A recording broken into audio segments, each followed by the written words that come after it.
Après l'examen du BEPC, place aux réclamations. Comment se passe ce processus? Comment se sentent les réclamants? Nous en parlerons dans ce journal. Le président haïtien Jovenel Moïse et son épouse ont été assassinés dans la nuit d'hier à aujourd'hui par un commando étranger. Bonsoir, bienvenue dans le 19h. L'heure est aux réclamations après l'examen et la proclamation des résultats du BEPC.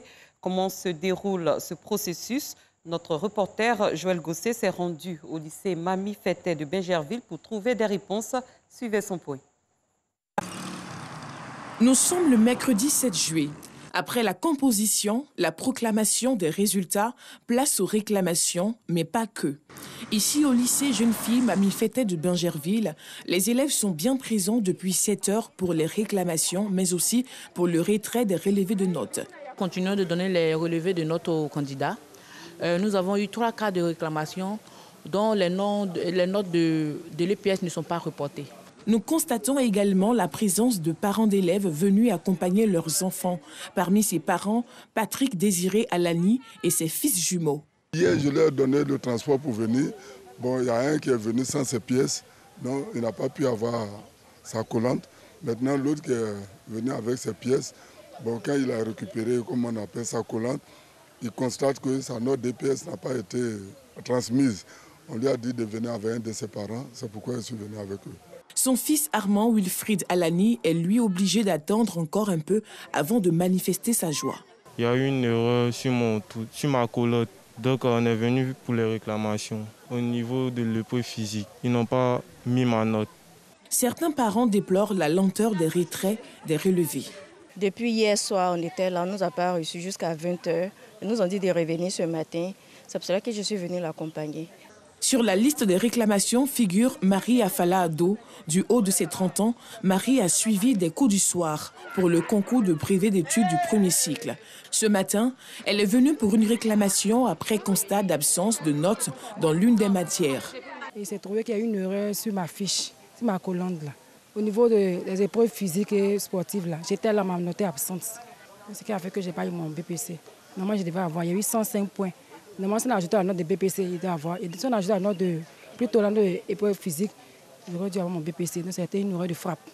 Une situation bouleversante pour Marie qui a tout misé sur cet examen, car seul moyen pour elle de changer sa situation sociale.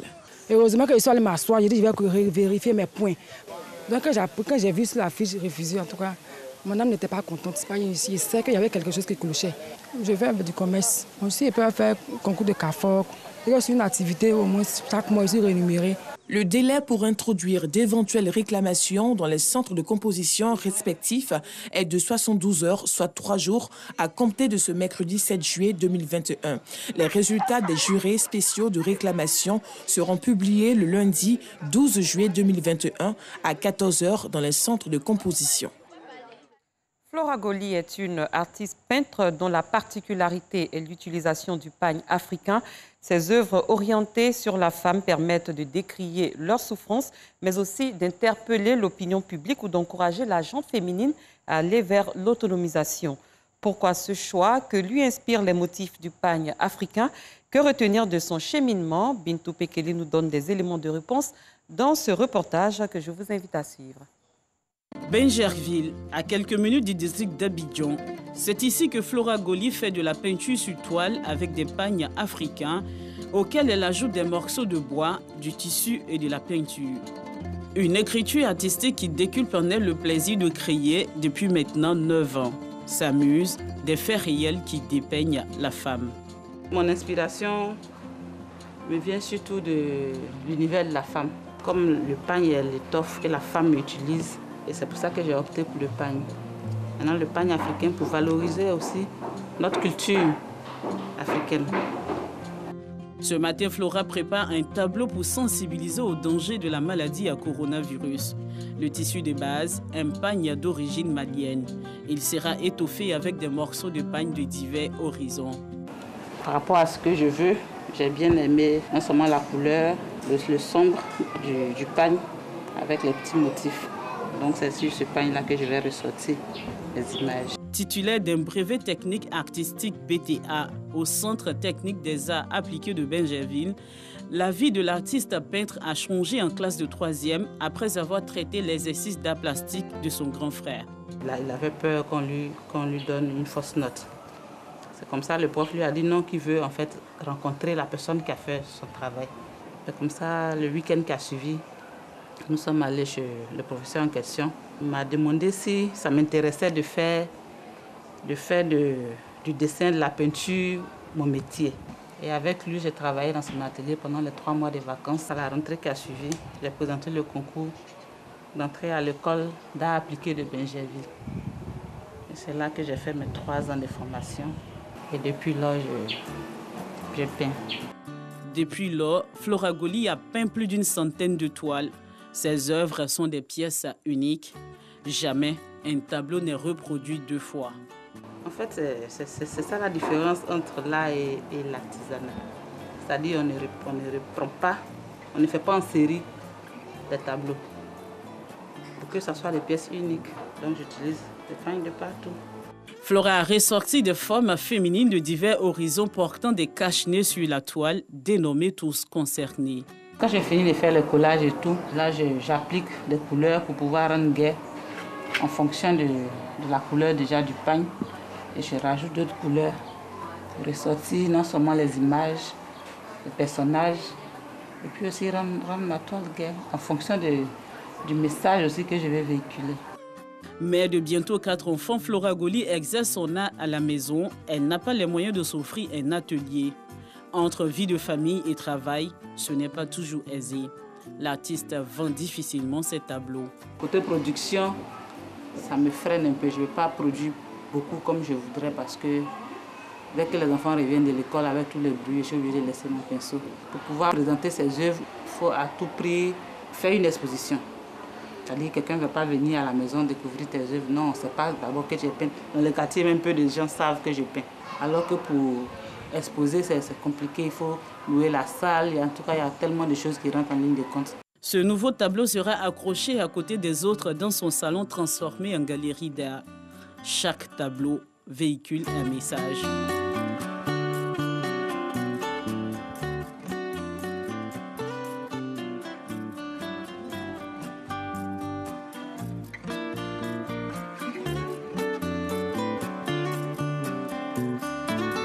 L'artiste peintre est soutenue par sa famille. Elle peut compter sur sa petite sœur pour assurer sa communication.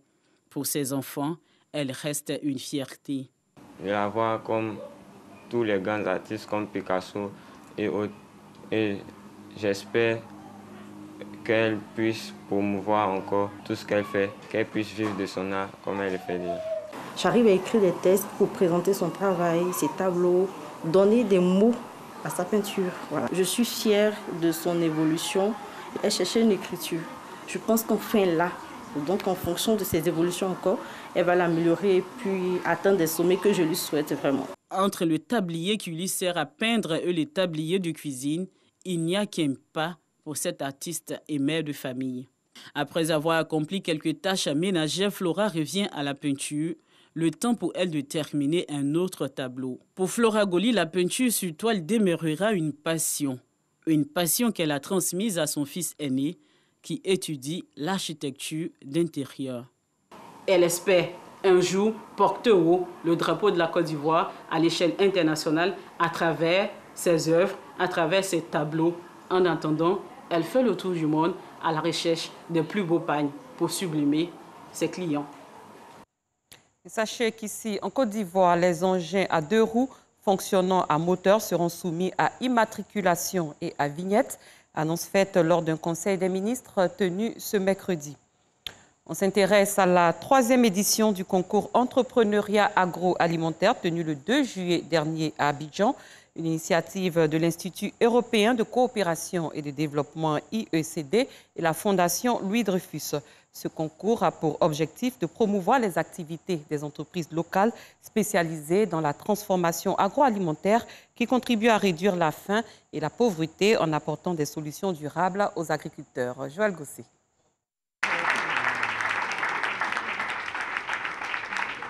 Voici Ferima Koulibaly, co-gérante de Malifé Entreprises qui remporte le prix Louis Dreyfus 2021. Ce concours qui a pour objectif général de promouvoir les activités des entreprises locales spécialisées dans la transformation agroalimentaire qui contribuent à réduire la faim et la pauvreté en apportant des solutions durables aux agriculteurs. La lauréate repart avec la somme de 5 millions de francs CFA. Elle est suivie par Dobinou Hervé de l'entreprise Chocoplus, spécialisée dans la transformation du cacao en chocolat noir, avec également 5 millions de francs CFA. Enfin, de Tolou Anne Mireille de Dissois Cajou, qui propose des amandes enrobées et d'autres dérivés à base de noix de cajou et repart, elle, avec la somme de 3 500 000 francs CFA. Au fait, ce sont des confiseries, c'est-à-dire des bonbons, mais des bonbons aux fruits sans sucre ajouté. Ce sont des bonbons que tout le monde peut manger. On a décidé de faire ce genre de bonbons parce qu'on était fatigué d'aller chez le dentiste. Ensuite, montrer au monde entier qu'on peut consommer les fruits autrement. Je suis vraiment très contente. D'abord, je dis merci au Seigneur Tout-Puissant, merci à USAID, merci à la Fondation Louis Dreyfus. Cette compétition est l'initiative de l'Institut européen de coopération et de développement ISED en Côte d'Ivoire avec l'appui de la Fondation Louis Dreyfus. Pour cette 3e édition, l'innovation a été l'organisation d'un panel autour du thème de la valorisation des matières premières agricoles via la transformation locale et l'ouverture du concours à d'autres types d'entreprises agroalimentaires. Cette cérémonie marque un symbole, lequel symbole est donc la volonté de l'entreprise Louis Dreyfus à travers sa fondation de contribuer aux fondamentaux de la politique économique de la Côte d'Ivoire qui passe par donc, la transformation des matières premières agricoles telles que souhaitées par le gouvernement. Cette année, 13 candidats étaient en compétition. Ils sont passés par le processus d'incubation de l'Institut européen de coopération et de développement, IECD, à savoir la sélection sur une centaine de candidatures reçues, la formation en marketing, en gestion et techniques agroalimentaires, l'élaboration du business plan, la préparation du pitch pour le jury. Les entreprises que nous accompagnons aujourd'hui trouvent leur place dans les rayons de supermarchés, sortent de l'informel, rémunèrent mieux leurs producteurs et permettent un développement local. Je peux certifier que les produits qui sortent de l'incubateur respectent les normes d'hygiène et de qualité. Donc nous avons une double certification. Premièrement, notre outil a été conçu aux normes agroalimentaires. C'est cette qualité-là qui permet à l'entrepreneur et à son produit de rentrer dans les rayons de supermarché et d'être adoubé par le consommateur. En plus des subventions, les lauréats bénéficieront de l'accompagnement et du coaching de l'Institut européen de coopération et de développement et la Fondation Louis Dreyfus pendant 1 an.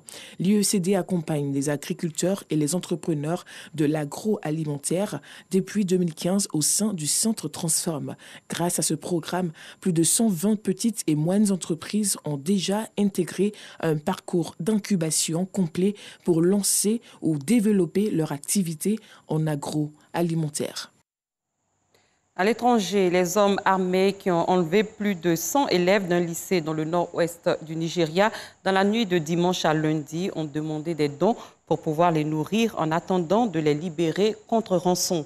Les ravisseurs ont pris contact avec l'école assurant qu'ils détenaient encore 121 élèves. Des dizaines d'enfants vivent et travaillent sous une chaleur accablante dans la décharge de Mindoubé, dans la capitale du Gabon, à la recherche d'objets en cuivre ou en aluminium qu'ils pourront ensuite revendre. On en sait plus avec Anissette Konon. Libreville, Gabon. Ils sont des dizaines d'enfants à travailler dans cette décharge. Ils récupèrent du cuivre et de l'aluminium pour pouvoir survivre. J'ai peur de ma santé.